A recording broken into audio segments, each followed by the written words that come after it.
Hello and welcome, heroes, to the Crit Academy. I am your host, Justin. Co-host Brandon. I'm your co-host Ian. Oops. Yay. This podcast was created to provide you, our heroes, with new and reusable material for both players and DMs. We hope to inspire you with our creative content that you can bring with you on your next fucking adventure. At least that's got emotion behind it. When I motion your face. I need the show notes.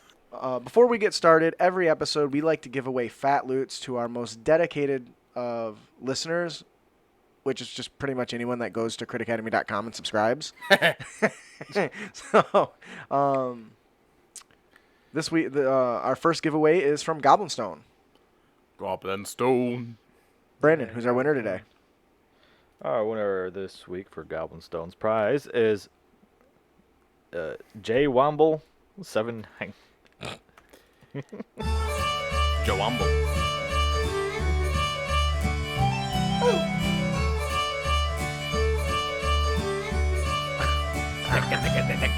Somebody pinched my nipple. Congratulations, Jay Womble79. You are this week's winner of the best-selling adventure, Goblinstone. If you enjoy the adventure, please leave Goblinstone a review and tell them what you thought about it. We have a really great show for you guys today. If you don't know, Ravnica originally started as a Magic the Gathering plane. So it's very high in Magic. It's very well thought out as far as a fantasy setting. There's elves, there's dwarves, there's all those different things that fit the whole D&D theme, which honestly is part of the reason why it is now a campaign setting for 5th edition. So moving on to our main topic today, we have the Guildmasters Guide to Ravnica. So what I think is what we'll do is we'll alternate paragraphs. What do you guys think? Yeah, right. We'll start with me, and then we'll go to Ian, then to Brandon, and back to me. So if you don't know, Ravnica originally appeared as a Magic the Gathering trading card game setting. It's one of the most popular settings, and in part it's because of the 10 guilds strongly support the way the player builds their decks and Magic. Ravnica is a whole new world for your D&D campaign to explore. A vast, sprawling city that covers the whole of the known world. Ravnica teems with intrigue and adventure, driven by the conflicts among the 10 powerful guilds that rule the city. More than 10,000 years ago, a war tore across the world of Ravnica. 10 armies battled for control of the world in a conflict that ended with the creation of a magical contract of immense power known as the Guildpact. The leaders of each of the 10 armies, ancient beings, were the signatories of the Guildpact, and they became the first Guildmasters of Ravnica. I feel like some of these 10 guilds might have more of an upper hand than others. Just saying. During the monumental anniversary celebration of the Guildpact signing, the pact was broken. The ancient balance was shattered, and Ravnica was thrown into chaos. The 10,000-year-old guild culture and division of duties reasserted itself. The 10 guilds regained their dominant positions, but without a magical binding force of the Guildpact to maintain the balance among them. Oh no. So, this story, first of all, this world always reminded me of Coruscant and Star Wars, right? Because it talks about a massive sprawling city that covers the known world, right? And that too, so that's always what comes. Now, there's nothing to support that's exactly what it is. It just says the known world. So maybe people just don't travel very far, right? But that really is what jumps out at me. Is there anything about this quick story arc that really jumps out to you, whether you already know it or from reading, that makes this setting interesting? Well, as we kind of touched on before, what sets us setting apart is the guilds. Each guild definitely has its own philosophy and how it does things, and each one is quite fleshed out. Right. And the book goes into a lot of detail on each of those guilds. As well they should. I mean, there's in each guild. What's cool is each guild is unique and has their own structure in the world and what they're supposed to do. Whether it's the House of Demir that Brandon really likes, that's in the business of information and operating on and espionage and all that sort of stuff, or the Azoria Senate, which functions as a form of government, right? It's built on like 3 columns of legislation: the judicial, the executive branch under the lead, the legislative, the judicial, and the executive branches. So that's more like what we do. What's really cool is it's run by a judge, the supreme judge, who's a sphinx, which I just think is baller as hell. But there's a lot of really cool things like that. And there's just a ton of history. But what makes this interesting to us as D&D players is some of the new stuff that comes with it. Right off the bat, you're hit with new character creation options, which who doesn't love that, right? I mean, Options are good. Yeah, I think they added more races too. A couple, yeah. They did, and we're going to discuss that. But if you use this setting and you run a world, the first thing we talked about how important the 10 guilds are. So guess what the first thing you have to do is? Your guilds. Choose a guild. You have to choose a guild and all that entails, right? I briefly touched on the Dimir and the Izzet. They have functions in society, and your character is kind of supposed to fit in those functions. What I think is cool is they have a massive questionnaire to help you decide what to do. It's a flowchart. Yeah, it basically says, what's important to me? Is it nature and science, learning other people's secrets, or society and community, or and it has a flowchart, and as you answer it, you end up with a guild. I love how in the flowchart it says, okay, you got the first question, which was nature and science, and it goes down to, okay, so which kind of nature and science, and it keeps breaking down. There's one question that goes directly to a guild, and that was learning other people's secrets and keeping my own. That goes straight down to Dimir. There's no other choice for it. There is no choice. It's just like, oh, okay, this is you. This is their shtick. Yeah. So what I do think is really cool, they touch on a few things. If you homebrew, you've kind of had this issue where, well, my campaign setting doesn't have that. Or if it does, but they're a little differently. And that's what they do here. For instance, with the Dark Elves, they don't use the word drow on Ravnica, right? Instead, they're called Devkaren, right? They're Devkaren Args. And I don't know if I'm saying that right, but so they give you these reflavors and they tell you what makes them different than their traditional Forgotten Realms counterparts, which is pretty cool. Yeah, that's the problem with the made-up fantasy words. That's true. But on top of that, they also give you name listings, just like the other one, which have completely different setting formats compared to what you would find in Forgotten Realms, which I think is fantastic. So kind of moving on to that, one of the other things you mentioned already, Brandon, is some of the new races. What are some of the new races that show up? I think, what was it? There was Centaur. I think Minotaur was one of them. Goblin, I think, was one. Yep, Goblin. No, I thought Goblin was a playable race inside Volos. I thought they did the same thing with Centaur too, as well as. Do you know if that's in the if they're the same? Don't quote me on that. Yeah, I haven't checked. So, but I would say though, without question, the ones that are unique to this thing in particular are the Luxodons, which are basically elephant people. Oh, which is awesome, by the way. Yep. We got the Simic hybrids, which are basically former elves that basically graft extra creature parts onto them to do more stuff. And the Vidalcan, which are just basically people who are blue-skinned. Blue people. The Blue Man Group. Avatar. The Blue Man Group was a race. Like Avatar people. That's funny. The Navi. Yeah. I like correct me if I'm wrong, the Vedalken, once again, I don't know if I'm saying that right. They focus on what's really cool is they believe if there's an imperfection in an object, that means it can be improved upon.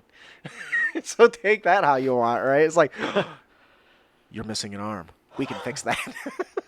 Oh, your fingernails aren't quite long enough. We can fix that too. That's kind of what comes to mind. But and they all have their own racial stats and their own features. The one that I thought was really interesting was the Simic hybrid, because as Ian mentioned, you get to pick different because they're made up of different animal parts to enhance themselves. Because science. Yeah, because why not, right? So they have several options at first level you can choose. One's being gliding, which, by the way, I think many people would agree. All the creatures that have fly at level 1 should be more of a glide that turns into a fly later, but whatever. I mean, that doesn't usually bother me as a DM. I don't change it, but I think if they're going to add fly or gliding, that should have been a thing to begin with. Or you get underwater adaptation, or you become a better climber, or stuff like that. And those things even get better as you level up, which is pretty cool. So Anyway, so there's lots of different races in here, and each one of these races has their own story and their own personalities, which I think is fantastic. So beyond choosing races, Ian, what are some of the other things that they include for character creation? Well, because there's 10 different guilds. There are some classes and archetypes that might fit some guilds better than others, and it actually does do an excellent job of breaking that down. Oh yeah, it gives you a nice little a couple charts that say, like, for instance, if you wanted to be a sorcerer of draconic bloodline, it recommends being in part of the Inzit guild. Well, it says storm or shadow magic sorcerer might want to be with the mirror, because they fit those themes a little better if you're going that route. So that way you're sticking to the tradition or the history of the world. So you're kind of not sticking out like a sore thumb, I guess. Now, it does say that you're not tied to these guidelines 100%. It does say right. there are other subclasses that do pop up in other guilds. Right. But you might stand out a little bit too much. We keep talking about the guilds, but I don't even actually think we've touched on what they all are. Should we go through that really quick? Sure. What are the 10 guilds? Probably have to use the flowchart. I don't need the flowchart. There's a brief description. Before that, yeah. I right think here. you just passed it. It's right here. Yeah. So I already talked about the Azorius. You also have the Boros Legion, which is led by the Archangel Aurelia. Is it Aurelia, you think? Aurelia? Aurelia, maybe? It might be that. The Archangel Aurelia. The Boros Legion pursues the cause of justice, not merely law and enforcement. Pursues the cause of justice, which is not merely just law enforcement. Boros serves as Ravnica's standing army. So, of the Guildpact, you've got the Azorius, which are the kind of judicial branch, right? The judges and the lawyers and all that stuff. And then you got the Boros, which are the military. Brandon, what about the Demir? Don't you have a book right in front of you? I do have a book right in Page front of 6. Like, you're looking at my screen, but you have a book right in front of you. Page 6. Page 6, yeah.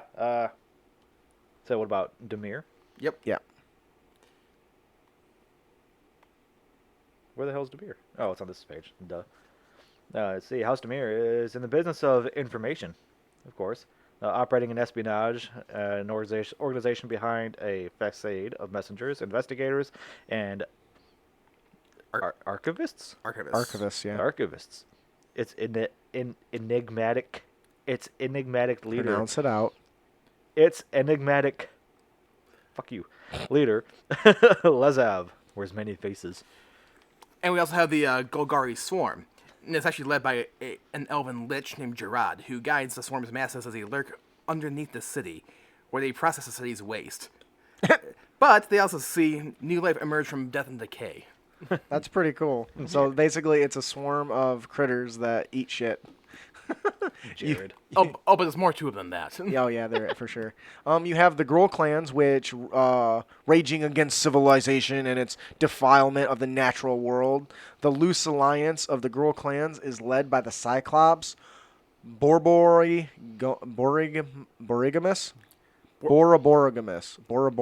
Say that 5 times fast. Boroborigamus. I have no idea. Boroborigamus. Borborgamus. Thank you. That one. Borborgamus. Fucking fantasy names. I know. And my personal favorite is the Izzet League, which is led by the dragon Niv Mizzet. The Izzet League is a guild of scientists and engineers who build and sustain Ravnica's infrastructure while conducting wild experiments in magic and efforts that usually involve barely controlled elemental energy, which kind of barely controlled is super interesting. They're responsible for a lot of kabooms. But they fix what they blow up, but they just blow something else up in the process. We got the Orzhov Syndicate, a sinister combination of church, bank, and organized crime syndicate. The Orzhov Syndicate is controlled by the Obzedat, a cabal of ancient spirits often called the Ghost Council. Do you have any idea how many Magic fans are listening to this and are like screaming at, "You're saying it fucking wrong, asshole!" We don't care. Prove me that we're not. Yeah, who says all you guys aren't saying it wrong? Judge, I need a judge. How do I say this card? These assholes on the podcast I'm listening to are doing it wrong. Yeah, I remember when Ravnica came out, and they had all these guild cards, and there were so many questions like, if I pay for this, does that work with every card that I discard, or just the one, or what? Like extort and shit. Yeah.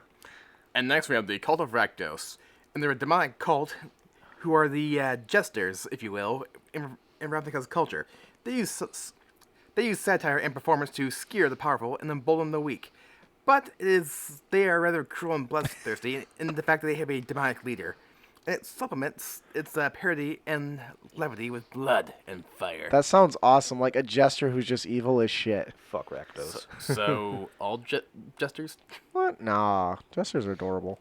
I think it's Rakdos. It might be that have the an ability where if you go to attack and the player decides, okay, I'm not going to block, I'm just let the damage through, you can sack a creature in your hand to boost their damage.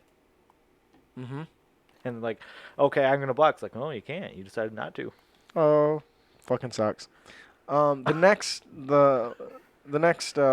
guild is the Selesnya Conclave.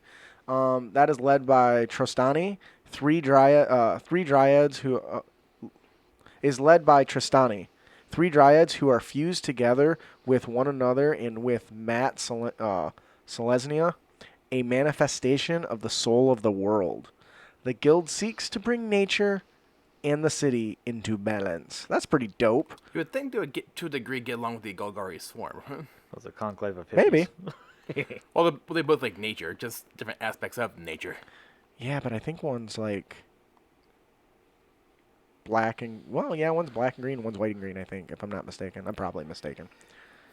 Brandon, you want to take that last one? Yeah, the last is the Simic Combine, or Combine. No, it's Combine. Combine. The Simic Combine.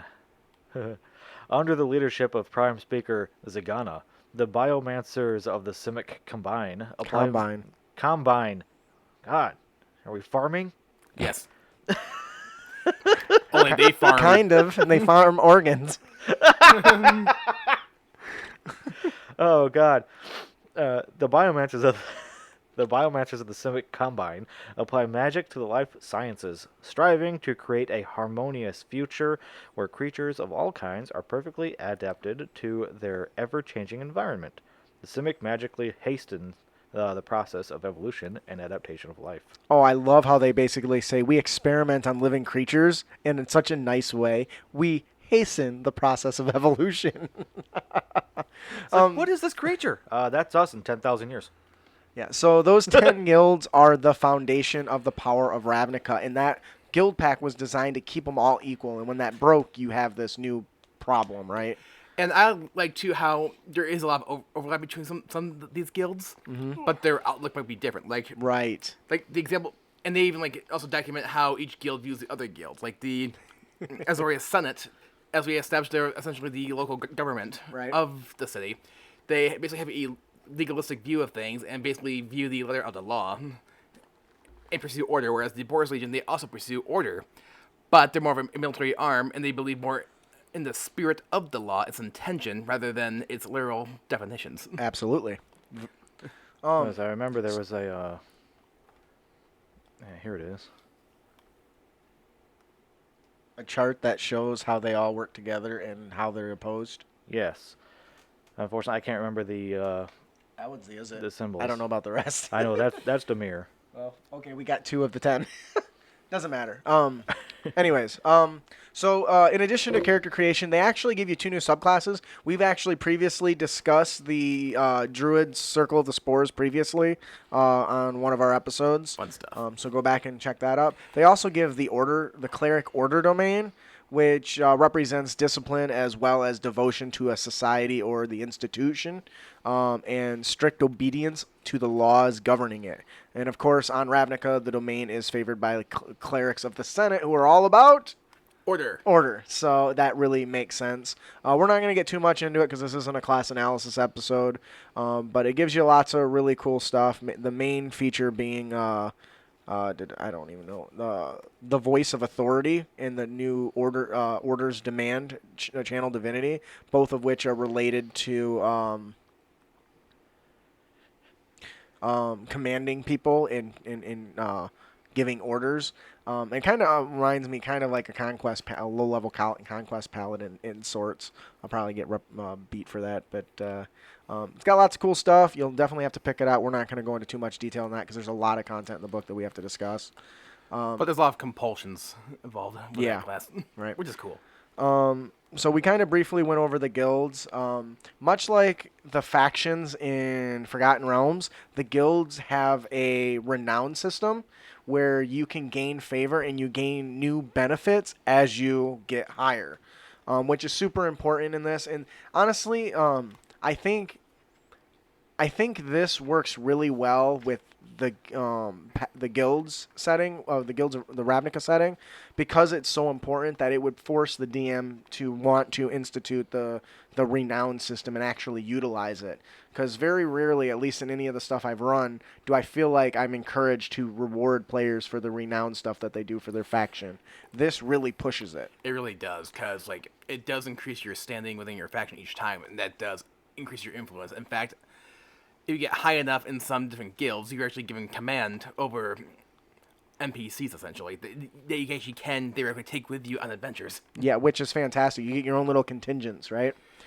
Which, once again, is... The part that I thought, though, was like, what if every player had a pull in their own guild, and they're all in different guilds, and you bring all these NPCs along with you?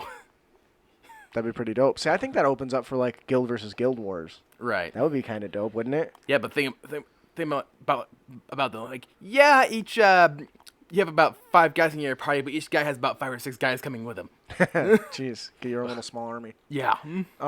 Just saying. So, what's also interesting, Brandon, you can maybe give us an example from Demir. This book has a whole entire section dedicated for each guild, along with the list of goals that guild is trying to accomplish, and most notably, characters of importance, right?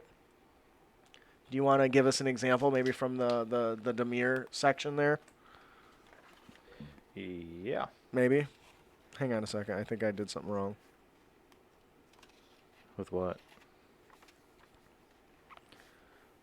Oh yeah. So yeah. No, I gotta fix that. So it gives you a section for each of the guilds, but in addition to that, it gives you background features. It gives you traits and ideals and bonds as backgrounds to your character. Do you want to give us some examples from your favorite, the Demir there, Brandon? And, Yes. And actually, one thing I want to mention, too, is each guild has its own unique spell list you can add to your character as Yes. stuff they know if you're part of that guild as well. Yes, which fits the theme, right? So well, let me scroll to Demir. And then, what are some of the spells you get for choosing, or what are some of the spells added to your list if you choose Demir, Brandon?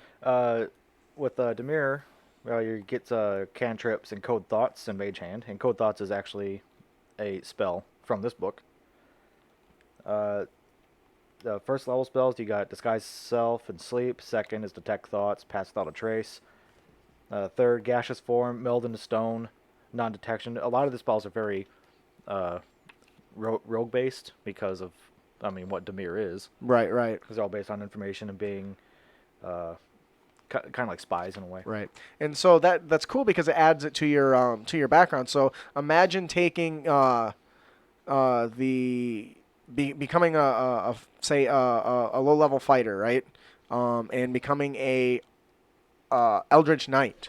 When you become an Eldritch Knight, because you'll have spellcasting, you'll have access to these that you probably wouldn't otherwise have access to. Nope. Which is fantastic. Whether in this case it's Disguise Self or Arcane Lock, Gaseous Form, or Modified Memory, which is awesome.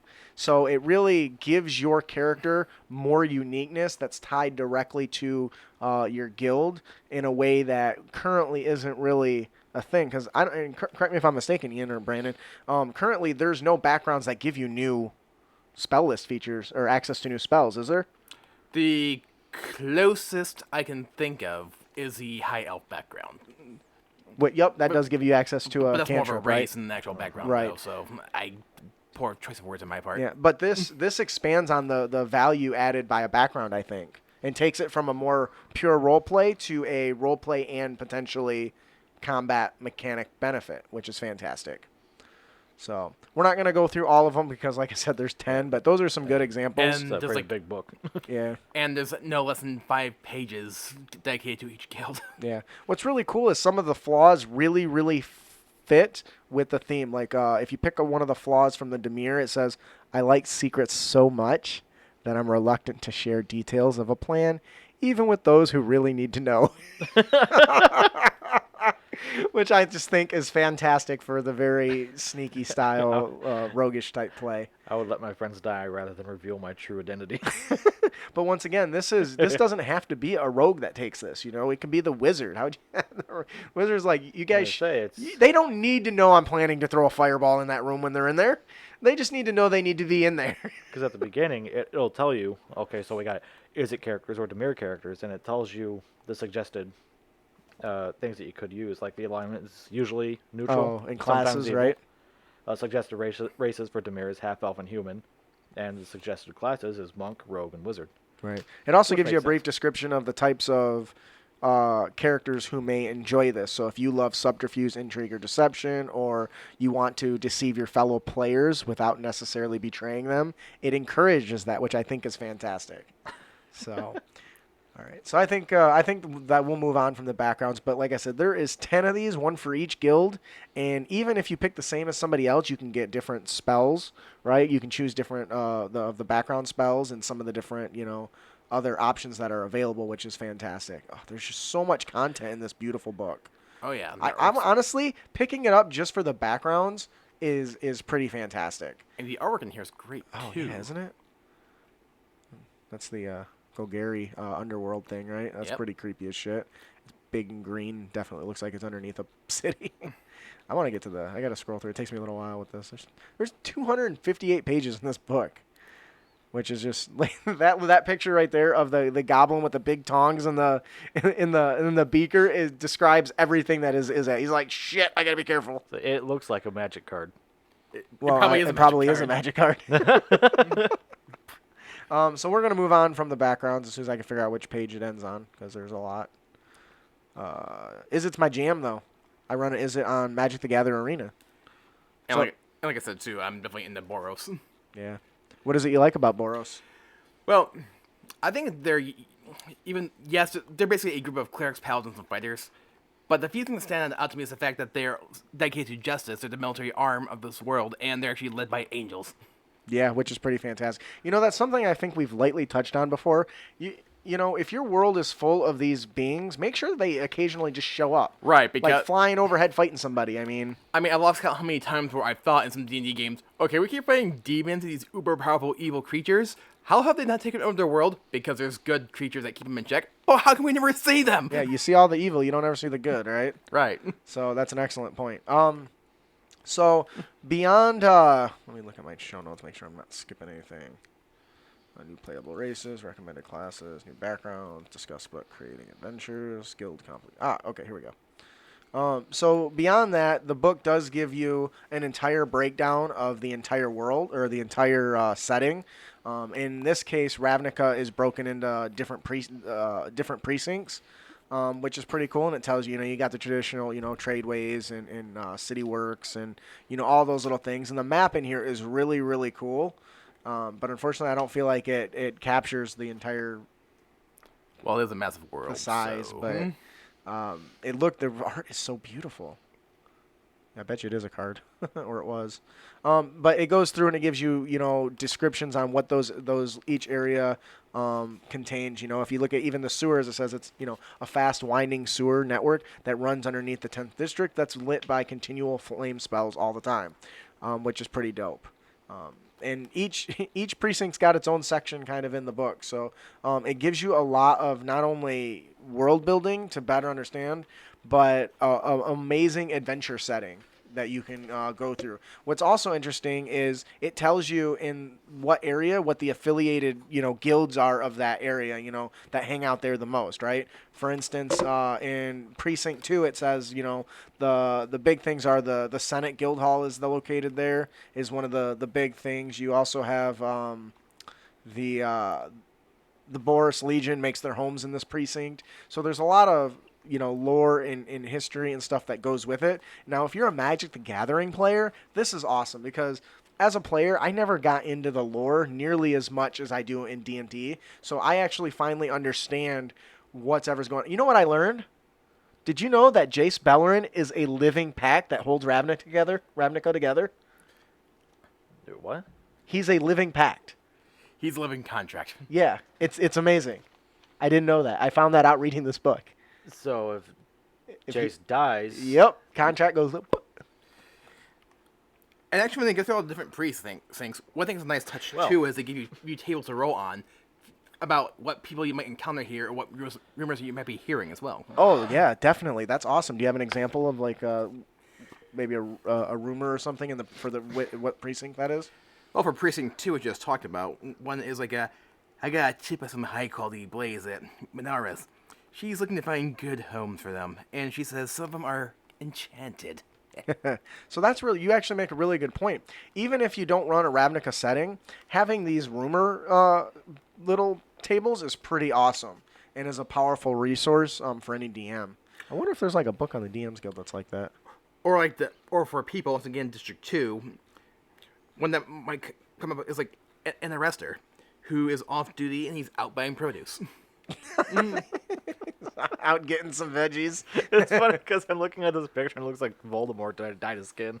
It looks like Voldemort had sex with a Avatar character. What are those characters called? Navi. The Navi. Navi. Just smacks everyone.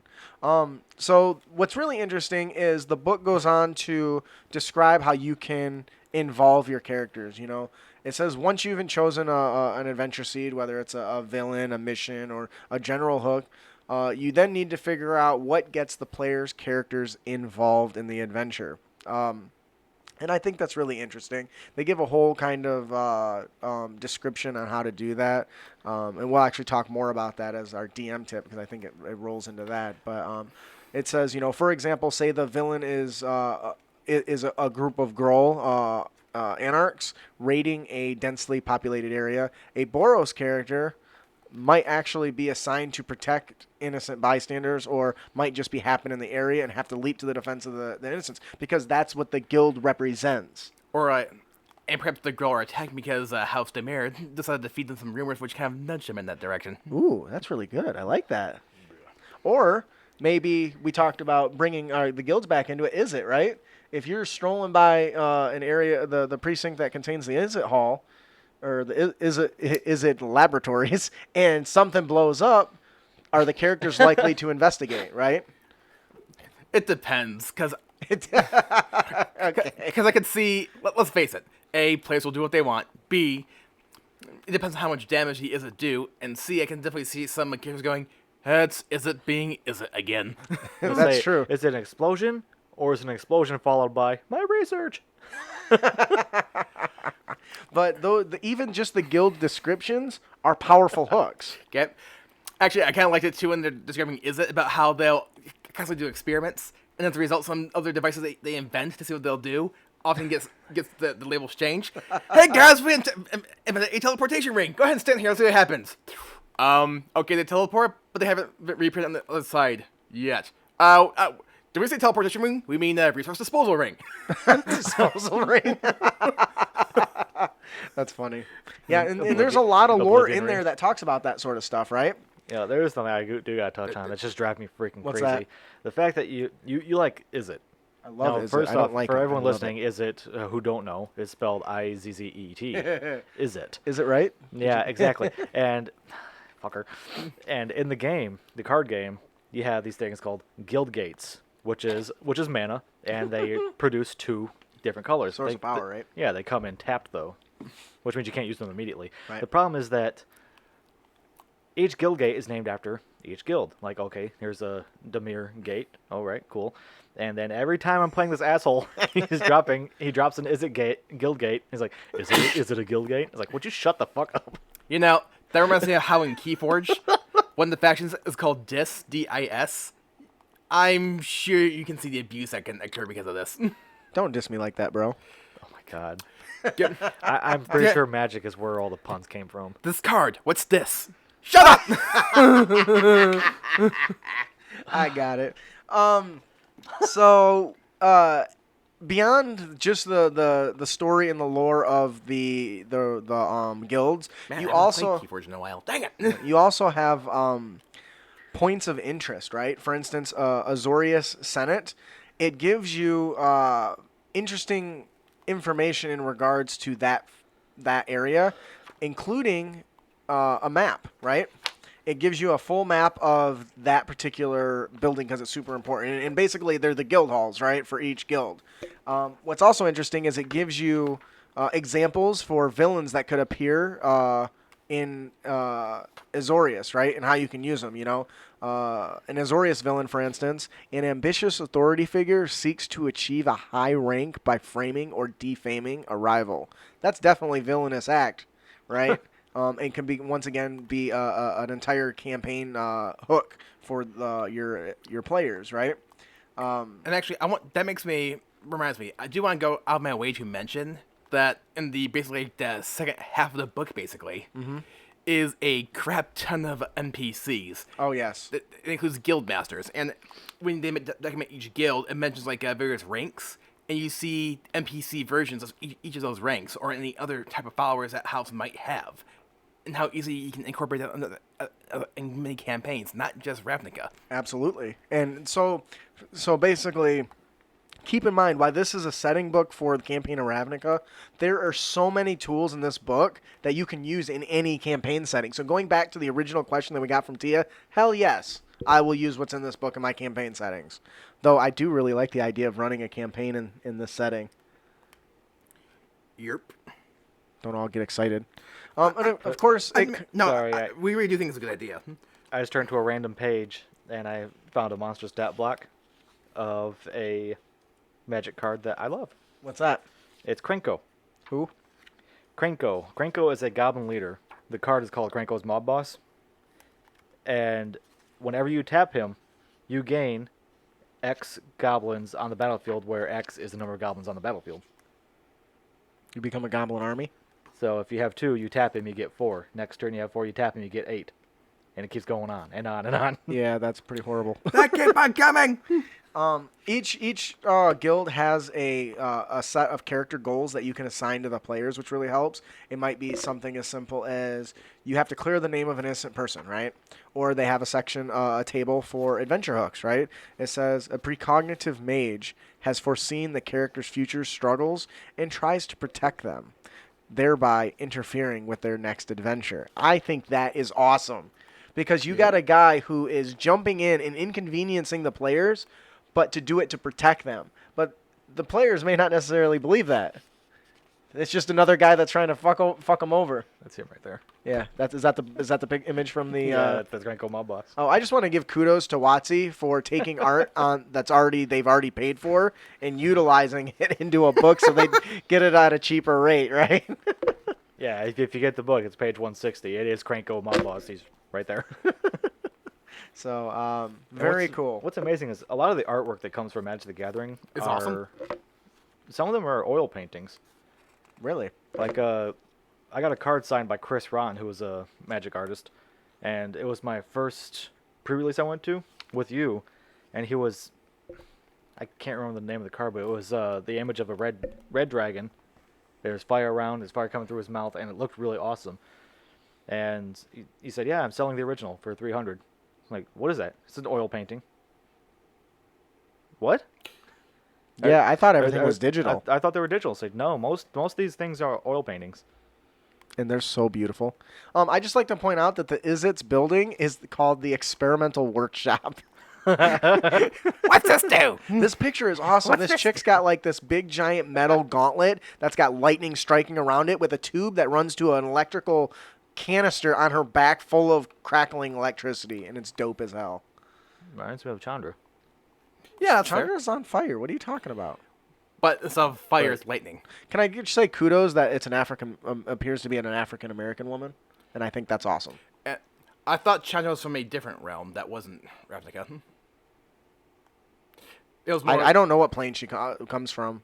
I know Jace comes from the Ravnica plane, but I don't know about the rest. Well, Gideon comes from because the I know Shards they of Alar, base maybe? one plane off of Indian mythology loosely, and it's also very steampunkish too. Oh, yeah. I don't really know. Yeah. Like I said, that was one of the things I don't really understand all the lore. So once again, you get all these different, backgrounds in villains. Like there's a table in here for villains for Izza. It says a disgraced member of the Ismundi. A disgraced member of the Ismundi tries to embarrass the guild by orchestrating a magical disaster. That is an awesome villain. It's an employee with a grudge. I mean, who hasn't wanted to do that occasionally?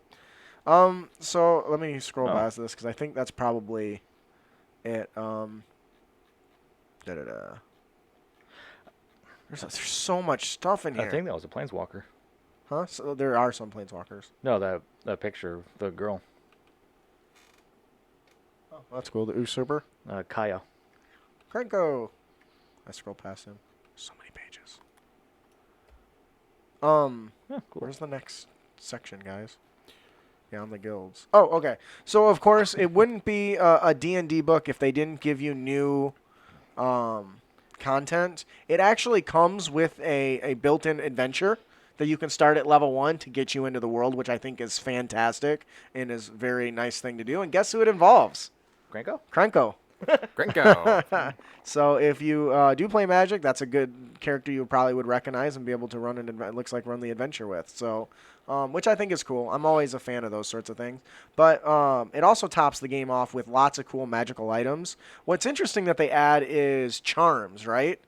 You can get these charms by earning renown, and they get attached to items.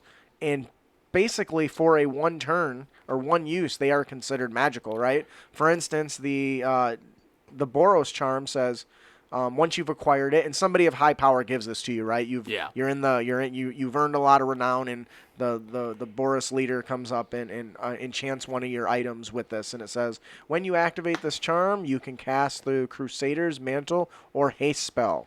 Alternatively, you can cast the Guiding Bolt spell, and if it hits, you regain a number of hit points equal to the damage it deals. Nice. And then the charm vanishes after you activate it. So, so basically, they not only do they give you some spells, it might enhance spells that already do exist. which is fantastic. Yeah.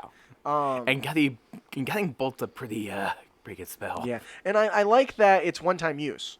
So there's one thing that happens a lot, and that I see a lot of postings is DMs giving too many magical items to their players. These are things that they can store up for one big boss battle, or they can just use and be done with it, and you don't got to worry about it unbalancing everything, which is fantastic. So they also give you lots and lots of magic items, which is pretty dope. Actually, I'm lying. I don't see a whole lot. I see. Oh yeah, yeah, they do. They give you some. They give you some new magical items, which is pretty cool, and some of them are very interesting. Actually, we're going to talk about one on our tips and tricks today. So you'll be gathering, you'll be able to get access to some really cool magic items. I'm looking at these lists, and each guild has its own items, but see next one, there's the word source. Yes. And DMG is obviously damage, but what the hell is GGR? No, DMG means the Dungeon Master's Guide. Oh, it comes from the Dungeon Master's Guide. So basically what it does This is why I'm here, because I'm an idiot. It's categorizing the different magic items that fit the guild themes, right? So if a DM is trying to reward you as a member of the Golgari, what kind of item on that list does it say fits the Golgari theme? Golgari, looks like the first one says a Moonmark paint. And it comes from the GGR, which is obviously the Guilds of Ravnica Yes. book. Okay, that makes What's sense. What's something in there that's not from the guilds that people would recognize? Let's see. Dagger of Venom? Was that Does it one? say it's from the DMG? No, DMG. Boots of Elven Kind. Yeah, so it categorized the features of the boots of Elven Kind as something that would fit the Golgari theme. So now I wouldn't call it the boots of Elven Kind though, but like I call it Golgari boots or something. But It's trying to reinforce that you want to theme everything around whatever guild the character has. That's super important to this because just like in the Magic the Gathering, you're basing your character's concept and theme should be based around that guild. That's the theme setting. That's the way it should be. I mean, now you're That not makes stuck to sense. those, right? As you've Oh, no. mentioned, Ian, that you're not stuck to those, but the game is designed to reinforce that sort of in how important the guilds are. Because even looking at this, because Boros, I know Boros is what, white and red, Mm-hmm. and one of the first things I saw was Sunblade and Sunforger. That just sounds like something that belongs to Boros. Yeah. Demir, Hat of Disguise, Guild Signet, Amulet of Proof against detection and location. See, all those fit the theme, Yeah, that right? makes sense. Which is super important. And then, of course, when you get to Chapter 6, they talk about friends and foes. They actually categorize all the monsters that are available to the types of guilds, right?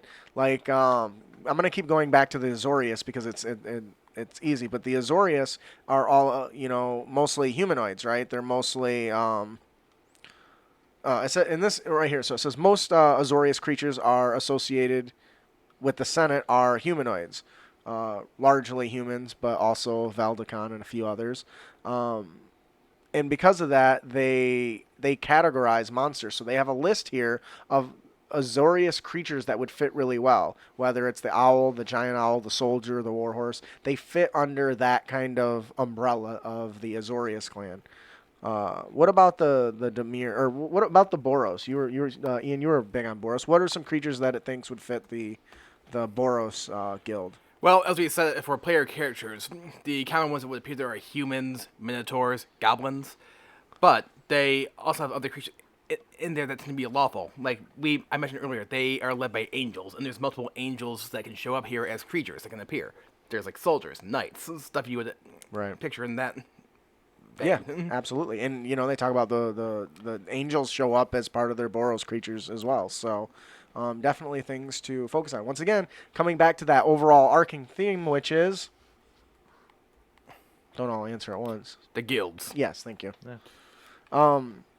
We're not going to go through every single one of these. There's lots. What is really cool, though, is it does talk about the things that are a little bit different and what makes them different, which is pretty cool. In this case, it talks about giants. Nearly all the Gruul clans include hill giants, stone giants, cyclopses, ogres, entons, and Fomorians among their number. And one clan, the Bolrock clan, is composed entirely of such brutes. So it gives you a little bit of additional backstory to each of those kind of character types, which is pretty dope. Dope. Once again, trying to fit it into the theme. Of course, the book does come with a plethora of new monster options. Right off the bat, you get hit with the Battle Force Angel, which is pretty cool. Who's that pretty boss? Yeah. What else I've noticed, which I think is awesome, is that they've added the leaders of the guilds. Yep. Oh, yeah, and they're powerful, like CR 16 plus, right? Yeah. Some of them are like 20, I think. 24. Yeah. 23, was 25. The Golgari is 22. Yeah. So they're leaders. They're strong, right? They're leaders for a reason. Right. Actually, I think yours, the Izzet, would be highest. It's 26. Niv Mizzet is fucking baller, I'm telling you. Guy knows his shit. Yeah, he's the biggest one. Yep, the Boros leader's 23. Yeah. So she's no slouch either. Demir is 17. Little bitch. And it gives all kinds of cool stuff, like That's why they stay in the shadows. like the flavor that comes with these monsters is just phenomenal. And once again, there's no reason why you couldn't incorporate these into your current setting. And you can reflavor them and just take the stat blocks if you want. Is that a centaur dude who's like a shark? He might shark from the waist up, but like a lobster on the bottom. That's what it looks like. Yeah. It's a Crassus. A Crasus? A hammerhead lobster. Yeah. It's a hammerhead lobster. You're not wrong. That's exactly what it looks like. So there's lots of really good new monsters in here. Some of my favorite come from, once again, guess where they come from? Is that? Is it? Yeah. I'm kind of upset that I didn't see Steampunk. Consuming Aberration Yes. in Demir. No. That's a Nobody likes that shit, bro. That's a heavy hitting creature. Only if you get cards into graveyards. That's why it's blue. What's really cool though is there's also a section we keep talking on like monsters and NPCs and stuff. There's actually a section that gives you the information on the important NPCs and also their ideal, their flaw, and their bonds, which I think is fantastic, right? I think that's pretty much it. Scrolling through this and I don't... Because these are all just the guild monsters and stuff. And there's a plethora of monsters that come with this book as well. There are dudes. It's not quite a monster manual, but there's got to be several dozen in here. It's a large list. Which is fantastic. Which, I mean, I guess you would need to be if you're going to use a whole entire setting, right? Mm-hmm. Yeah, that's actually one of the reasons why I don't like the Consuming Aberration. Because that's my hard hitter in my Dimir deck. Every time I go to Jessica's father's place, the in-laws, wreck your shit. We're playing Magic, I'm the first one to go. Because they know that card's in there, like, we're not dealing with that shit this time. That's funny. Did you guys have any other points that you really liked about this going through it, or something that jumped out at you, or why people should pick this up? I like the idea that you can be in a guild, join a guild at the start of the game. Because I know that in regular D&D, a lot of times you gotta jump through hoops to be able to get into a faction of some sort. Yeah, I agree. Ian?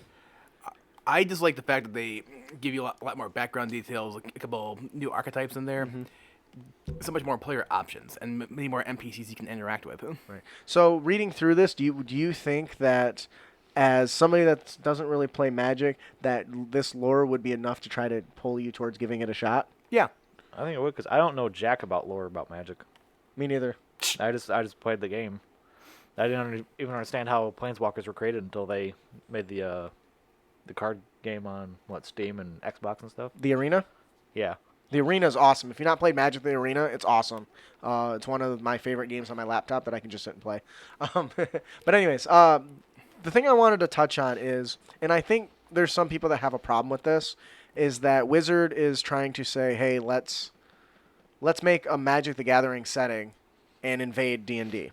And some people have this negative feeling towards that. I think instead what they're trying to do... which is, for me, is kind of silly. Yeah, I agree. But there's some people that are upset by that. And I think more what they're trying to do is, hey, people like this, they may like this. Let's combine the two and vice versa. As a Magic player, this would be enough to maybe get me into trying D&D, which I'm all for. I want more people into our hobby, so I'm cool with that. And vice versa. In fact, if I can convince these two, I have a box set of unopened Ravnica cards, and I would like for us to sit at this table, open them up, build some decks, record it, and play together.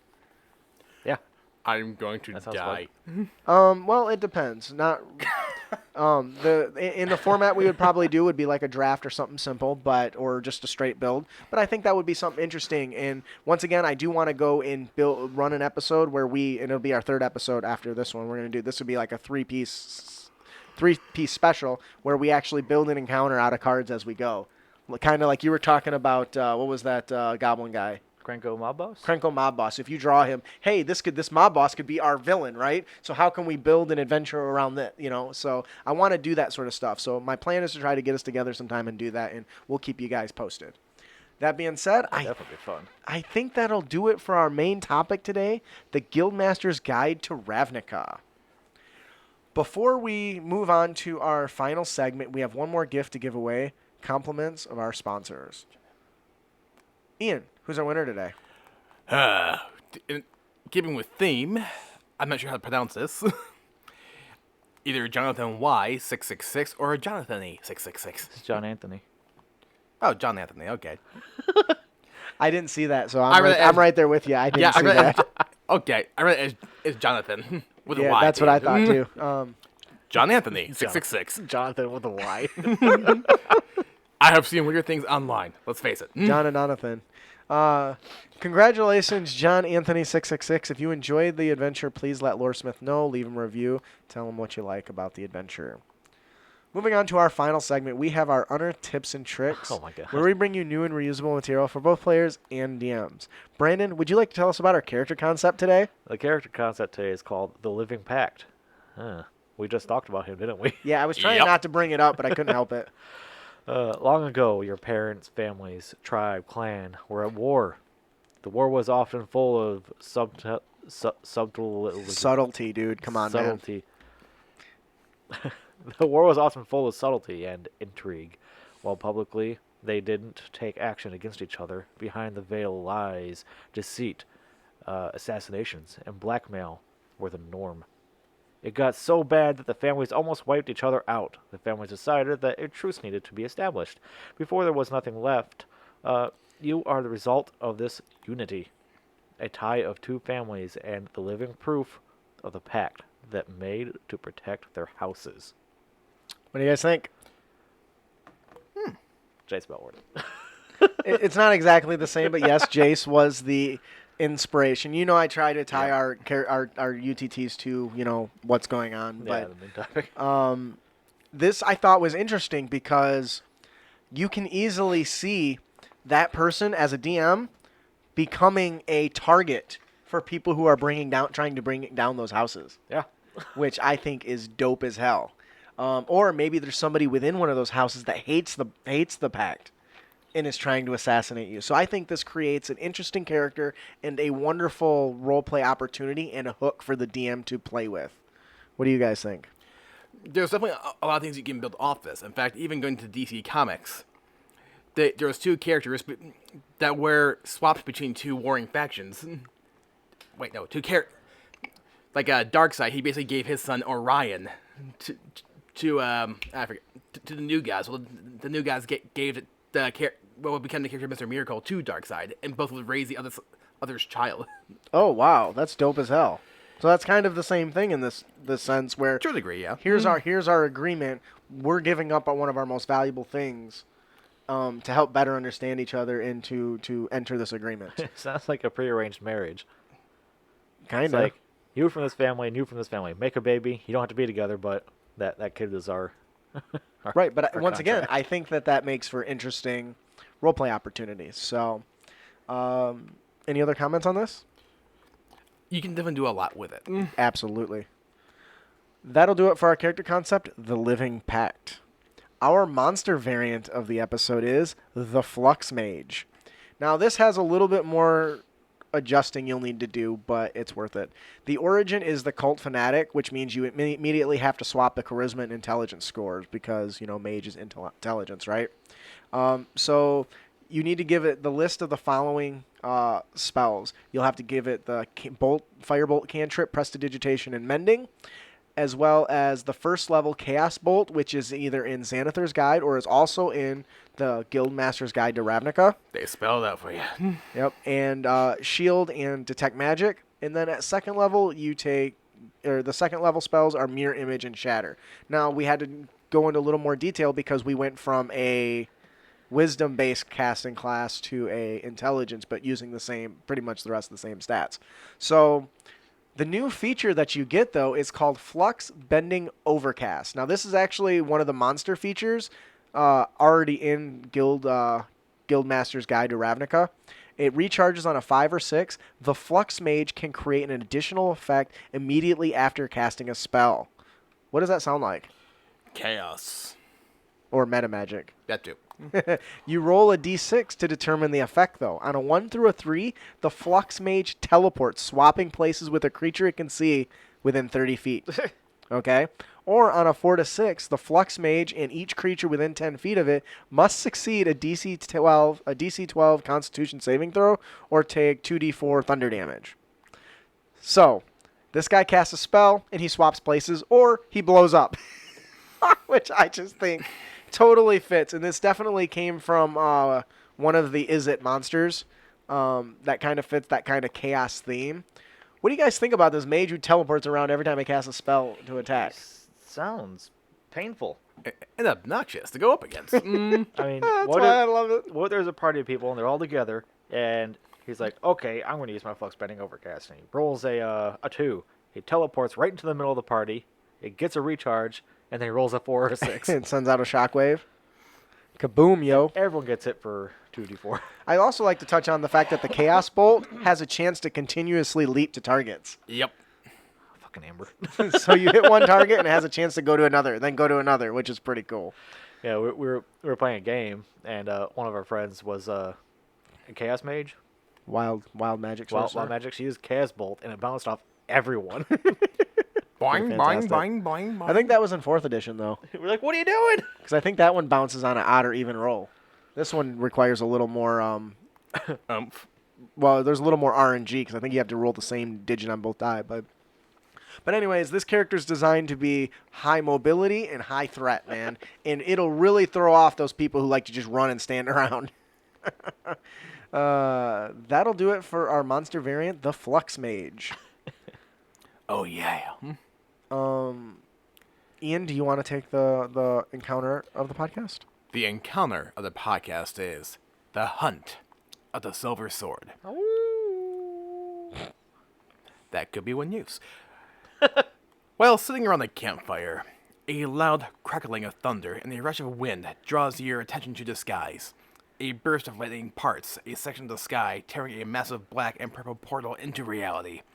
A massive sail-winged boat lurches out slowly, the portal closing behind as the flying boat as it passes through. What does this have to do with the...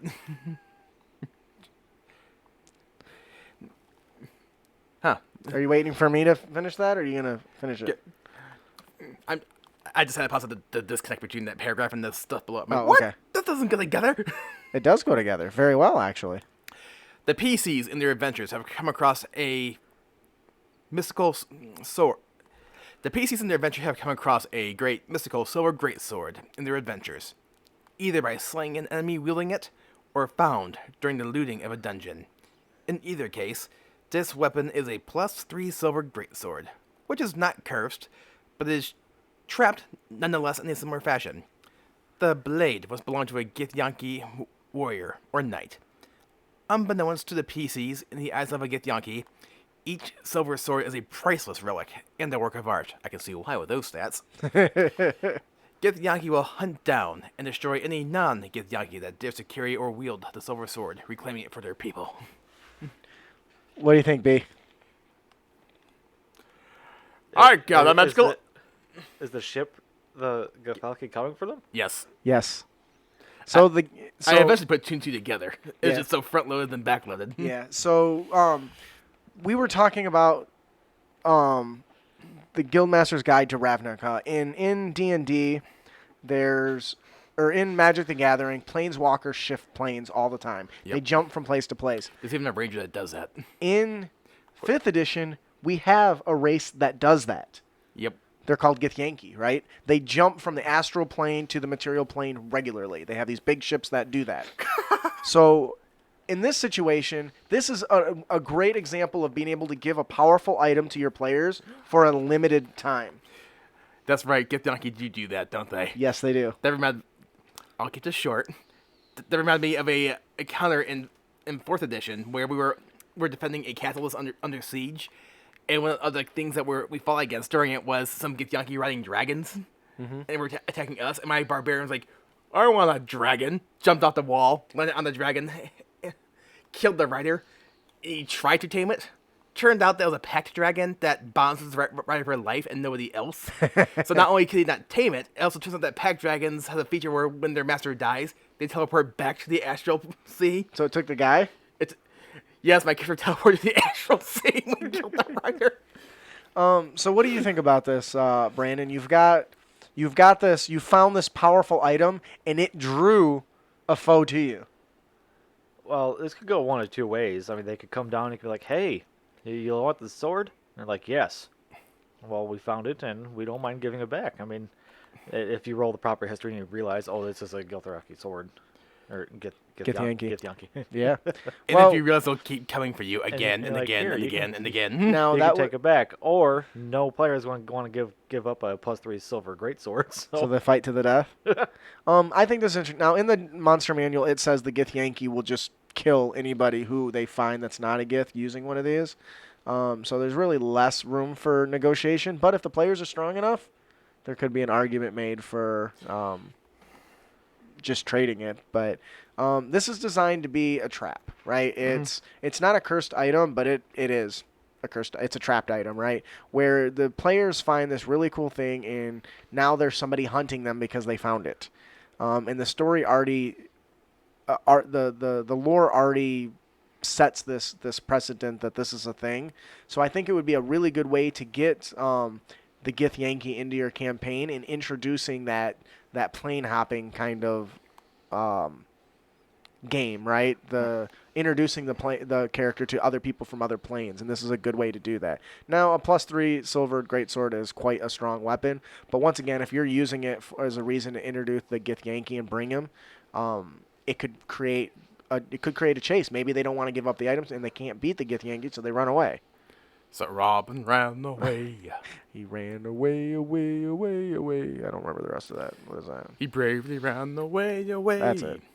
Anyways, When danger reeled its ugly head, he bravely turned his tail and fled. I'm done. Are you sure? Yes. Okay. Is there anything else you guys think would be really cool about this encounter? Okay. Well, Happened like in the middle of a like city. you were saying though, this is a huge potential hook for other avenues. Oh, and Brandon made a good point too. What if this happened in the middle of a major city? Oh crap. Because, I mean, what kind of wards and barriers would, like, automatically trigger if this thing just appeared out of nowhere? That would be dope. That would be such an awesome campaign setting. Great. Now I'm just thinking about how my pirate character was like, I want that ship. I think that'll do it for our encounter of the podcast, the hunt for the silver sword. Brandon, would you like to tell us about our magic item of the podcast, Yes. which comes from the Guildmasters Guide to Ravnica? It is an ancient item. Really? Yep. Oh, come on. Of course it is. Absolutely. It is called the Pyro Converger. It is a wondrous uncommon item and it requires attunement. A Pyro Converger is an Is-It-Made flamethrower. What? Do you have a problem with that? A flamethrower. It carries a risk of malfunction each time you use it. Well, no shit. As an action, you can cause the Pyro Converger to project fire in a 10-foot cone. Each creature in that area must make a DC 13 dexterity saving throw, taking 4d6 fire damage on a failed save, or half as much on a successful one. Each time you use the Pyro Converger, roll a d10, and add the number of times you have used it since your last long rest. If the total is 11... What? Or higher. That is an 11? It is, but when you Oh. copy and paste stuff sometimes Yeah, from those PDFs, it jacks doesn't up. always mess up. Yeah. If the total is 11 or higher, the Pyro Converger malfunctions. You take 4d6 fire damage, and you can't use the Pyro Converger again until you finish a long rest. Where's the kaboom? Where's the earth-shattering kaboom? So what do you guys think about this? That's ow. That does seem like something Izzet would use, especially Goblin Izzet. Oh yeah, for sure. I mean, so I really like this. In it's called the Pyro Converger, but you easily can change that with any element you would want, right? You can call it the Electro Converger or the Cryo Converger. You know, you can get as creative with it as you want, but in the end, if you're introducing it to your Forgotten Realms, it's an unstable item, right? It's new technology. It's something that's being created, so it doesn't always work the way it's supposed to.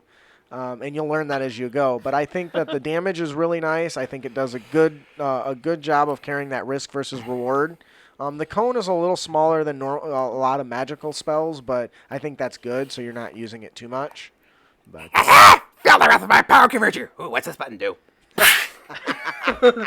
that's really good. So I really like this item, and I can't wait to introduce it to my players. Great. Now I'm thinking about like the What? Fifth Element. When they're giving those guns with all those features to those aliens. It's the red button on the side. It like loads it. What's this button do? Kaboom. You know what I respect? A cold hard killer. That'll do it for our magic item, the Pyro Converger. Our Dungeon Master tip of the podcast is cross-purpose. Involving characters into a plot or hook can sometimes be extremely difficult. One of the best ways to engage your players is to have the villain's activities cross or target a person's ideals, bonds, or flaws directly. Having an enemy challenge a PC's ideal or maybe exploit a flaw can have a profound impact on that particular PC. Far more so than, say, the bad guy is just doing, a bad thing, right? I gotta go save people, he's doing bad stuff. In Ravnica or Forgotten Realms, it could be that it could be as simple as competing or conflicting guilds and or factions goals with your own. We talked about the Boros is all about militaristic style. They're the military of Ravnica, right? And you got the Dimir who are espionage, right? They're doing some sketchy stuff. So if the Dimir are trying to get information to bring down some people in, say, the Boros Legion, you can directly attack that particular goal or God, I knew where I was going with this, but I totally lost it.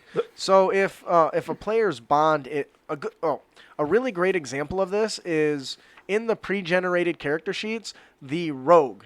The rogue actually has a backstory that ties in the red brands that have kidnapped his aunt, I think, something along that line. So your character has a direct tie to what the villains are doing, whether kind of directly.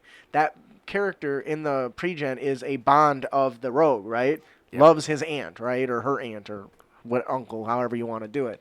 And when that person meets the red bands who runs into any red brands, they now have a personal vendetta and have to deal with that person.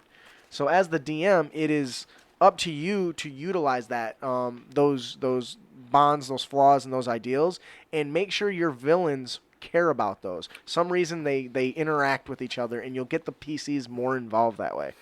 Ooh. I just have a fun way to use this DM tip. What's that? Let's say, once again, the example you gave, Boros is hearing about some, like, not so good things about House Dimir. Let's say they might be getting a group of assassins together, and you get some information, and you decide to go head them out and assault the stronghold that they may be in, only to come across some slave trading that's being done by the Orthouse Syndicate instead, because it turned out that the House Dimir gave false information to House Boros. Oh, that's nice. And I was like, we could kill these guys who are muscling in our turf, or we're going to have these guys do it for us. That's really good. I like that. And you have to admit, that does sound like something that they would do. Absolutely, and it fits totally with the theme, which is fantastic. Brandon, what do you think about this DM tip?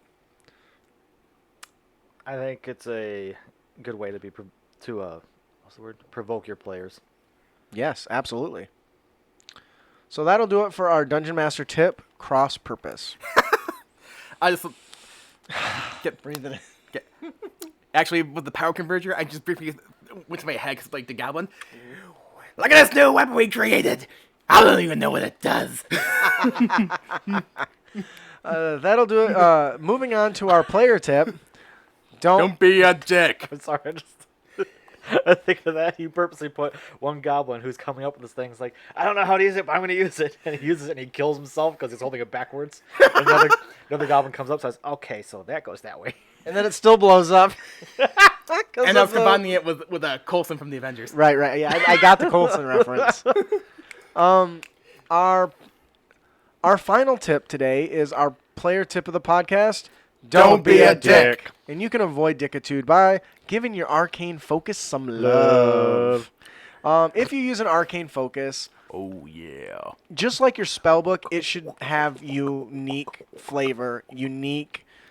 It can be unique. You'll notice that your arcane focus doesn't literally tell you exactly what it is because it's up to you. So, for instance, in the is it section, since they are tinkerers and engineers, it says that your focus is probably some form of intricate device that could include metal gauntlets or glass canisters or copper tubing or leather straps that attach to your body, and or maybe in the form of some sort of,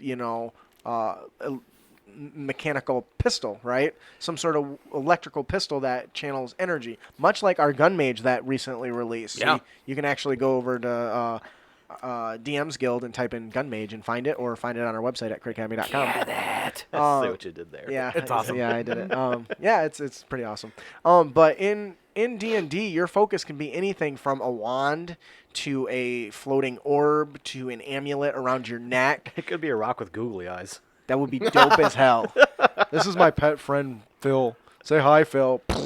Or if you're like a mage that specializes in divination or some sort of time magic, it could be like a medallion that has like a hourglass that you can flip around. Oh, yeah. See, I like that. Fitting that in with your art school arcane. Yeah, that's cool. Your arcane school tradition. That's pretty dope. So you can do so much with this. And that's one thing The reason I brought this up is because I got into a long, heated debate with somebody who was complaining about people who try to change what their arcane focus is when the book doesn't actually Tell you what it is. tell you exactly what it needs to be. It could be a frickin' tattoo. And so when I came across this part in this book that basically says, make it what you want, I was super excited to include it as a player tip. So what kind of cool things would you guys make into your arcane focus into? A tattoo. I think that would. That be is dope awesome. as hell. Like your tattoo glows like fucking Avatar every time you use it? Yep. That's awesome. I like that. Because the only way to get rid of it is to have it carved off your skin. Wow. I think a DM would have to allow something along that lines to be able to remove it, like scuff it up or something. I don't know. Yep. But what about you, Brandon? You get a scar across it, and all of a sudden your magic becomes chaos. You got to roll on the wild magic table. What's gonna happen when I cast a spell? I have no idea! You know, before I came up with the gun mage that I released for the sorceress origin, I used to play a wizard whose arcane focus was a gun. And all my prepared spells were little canisters that went into this big revolver. So I prepared, my illusion ones are blue and my evocation are red canisters, and that was all pure flavor. Ooh, well, what for like the, what's that one archetype that's in, that was in the Skag originally for wizards? The Bladesinger? Yeah. With your arcane focus of being a sword with brass knuckles, with arcane sigils on them. Oh, that'd be cool. Punch Yep. someone in the face with the fire. Yeah, doesn't Doctor Strange have something like around his fist like that? No. Like in the he goes and like these little things appear around his fist. I could have swore that happens in Infinity War when they're fighting those guys on the in New York. Well, actually, the example I was actually thinking of was Major Armstrong from Fullmetal Alchemist. Okay. Okay, I gotcha. What about you, Brandon? What arcane what would you make your arcane focus in to make it different? Gemstone on the forehead. Something Ooh. to think about. Okay, Mr. Damn. Vision. Vision. I was thinking Raven from Teen Titans. But Oh, yeah, okay. I was thinking Vision. Use little lasers, and you can incorporate that into your spell too. Like I'm gonna use Vision as an example, since you said having a gem in your forehead. So when you cast Firebolt, it shoots out of the thing like the guy from Avatar, just pew, or like Vision, pew, just right out of there. It's complete flavor, Do it. Mr. Shocky Boom Boom Man. Yeah, Shocky Boo Boo Man, he gets it. Any other tips on this bad boy here? Oh. Side note, season 2 of The Dragon Prince came out. I watched it already. So did I. It was only 9 episodes, and I was devastated. Yes, but they at least fixed the frame rate from the first season. Did they? It still looked kind of choppy to me. There was no comparison. No. I mean, yes, it was still kind of choppy, but compared to the first season, it was way better. I was watching that, and then you guys told me about Gate. I finished that. Gate's last awesome, night. isn't it? You I'm getting so a hard on upset. for all those little girls? I'm so upset there's only one season. Yeah, me too. Yeah. All right, so I thought it was 2 seasons.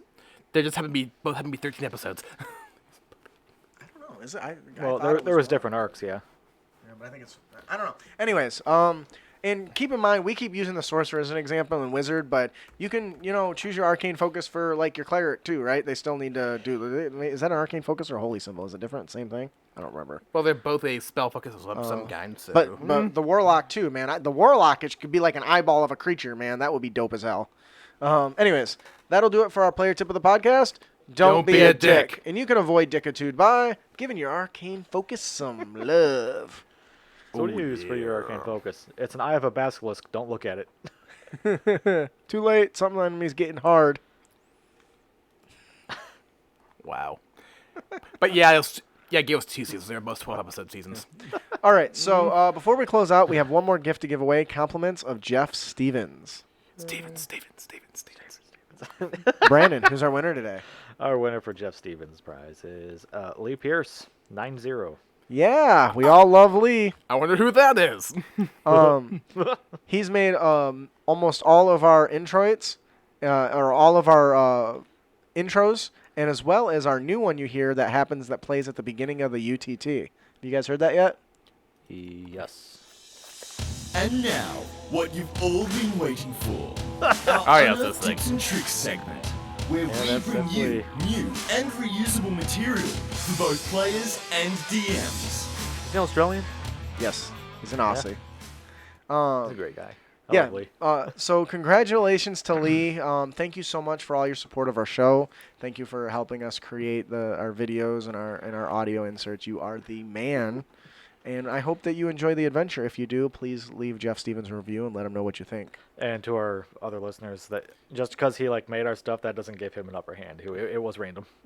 Well, considering he's been a listener since episode 3 and has only won 2 things in 2 years. It's still random. Just saying. It is random. Anyways, so We rolled dice. let me ask you Not something. really. Did you what? I have to ask Brandon because he played Magic the Gathering. What do you think is the couple things that we didn't touch on at all in the Guildmasters Guide to Ravnica? That we didn't touch on at all? There was something that we didn't really touch on at all that's not in that book. Mana? Planeswalkers? You guys nailed it. The 2 things. There's 2 core things to Magic the Gathering. The Planeswalkers, who are the players, these powerful spellcasters who can teleport and plane shift between different dimensions, and the source of energy, the mana. It doesn't talk about that at all. But that's okay, because we're not the only ones to notice. So please join us on our next episode. Where we hear feedback from you, our heroes. We will also be discussing Planeswalkers of Ravnica with special guest Christopher Willett. Ooh. He saw that this information was missing, so he made his own supplement, including all of your favorite my God. Planeswalkers, which is fantastic, including a background to it, which is awesome. So definitely come and check that. Come and give that a listen. That was kind of disappointing because throughout the book you could see the artwork, and yeah, you saw Kranko and all that stuff, but I saw Jason there, and I saw Kara. Yeah, she's in there. But there was no real about it. content around it. So so he definitely filled that void. So definitely come and make sure you listen to the next episode. If you have any feedback on our tips and tricks or topics you would like us to discuss, please send them to us. You can email them to us at critacademy@gmail.com or find us on Twitter and Facebook at Crit Academy.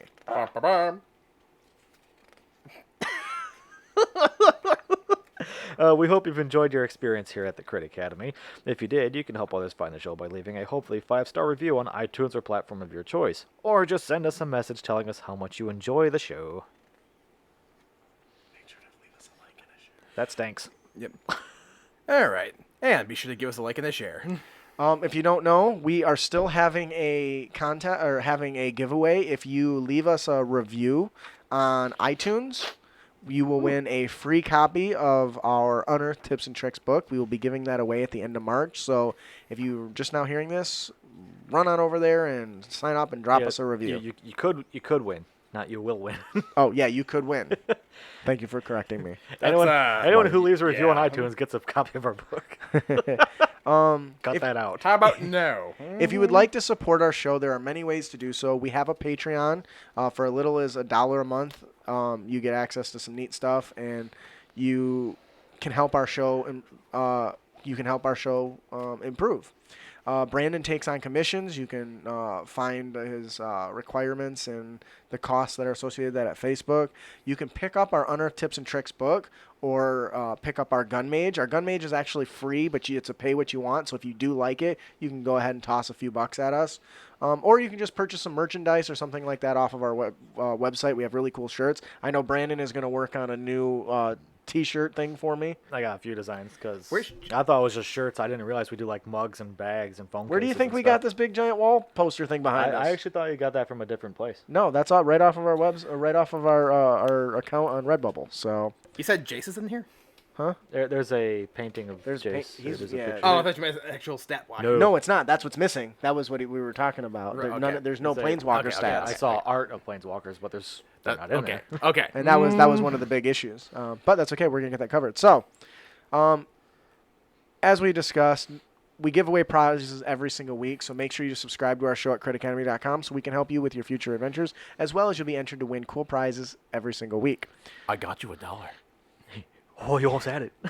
You will also find links to our fellowship members as well. Our list of fellowship members is growing so rapidly. So I'm in the process of developing something to like tag at the end of like podcasts and stuff or something, just to make it easier.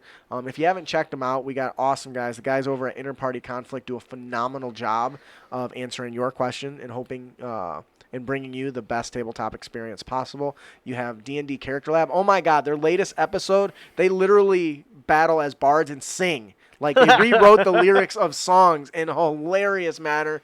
You gotta check it out. It's so awesome. The guys over at Brute Force and Ignorance are just released episode like 24, I think, or 25. Their show is phenomenal. I really enjoy it. If you like to hear a bunch of people with bitchin' ass accents, go check them out. Those guys are awesome. Also, Oricon's Lair is an awesome blog. Check it out. He's always sharing amazing content. That's where I get most of my info from, honestly. So definitely check everyone out. And there's a lot. Go to critacademy.com. Click on the Crit Nation tab there, and you'll find a list of all of them. I don't know why, but when you said like they actually had a bard battle with them like yelling at each other in songs, Yeah, my brain defaulted to like the psychostick parody of the song "When the Bites the Floor." I can only count to 4. I can only count to 4. that's very much what they do. Like if you have a bard with like a low int. It's pretty awesome. You gotta check it out. So that'll do it for our show today. I'm your host Justin. I'm your co-host Brandon. I'm your co-host Ian. Thanks for listening. Keep your blades sharp and spells prepared, heroes. Penis. All right, thanks for joining us, guys. You guys all have a wonderful day. We really appreciate it. You guys are awesome. I can't find my mouse button to click end. See you later.